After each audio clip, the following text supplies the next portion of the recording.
பனம்பழத்தை எல்லாம் நல்லா பாருங்க, நல்லா வேக வச்சு அப்புறம் அதை நல்லா சீவி சாப்பிட்டதுக்கு அப்புறம் அந்த கொட்டை பார்த்தீங்கன்னா வழுக்க தலையை போட்டுருக்கும். அதே போல பல பல பலன்னு ஆயிரும்.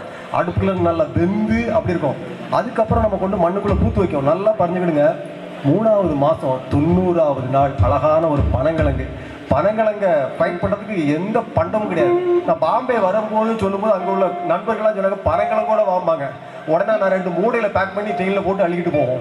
பாருங்க, பனங்கிழங்கு சாப்பிடாத பிள்ளைகள் கிடையாது. சரி, பனங்கிழங்க விட்டுருங்க. பனங்கிழங்குக்கு மேலே அப்புறம் தவங்கொட்டை யாருமே அடுப்புகளை வந்து 2 வெட்டு தெரிஞ்சுடுங்க. அதில் அப்படி ஒரு தவன். இன்னைக்கு பாருங்க, நம்ம குற்றாலம், அந்த பழைய குற்றாலம் போகிற வழியில் போகிறவங்க வந்து பட்டைகளை வச்சு வித்துக்கிட்டு இருக்கோம். பட்டை 40 ரூபா 50 ரூபா என்று சொல்லி காரை நிப்பாட்டி பணக்காரன் எல்லாம் வாங்கி சாப்பிட்டுட்டு இருக்கான். சரி, தவணு.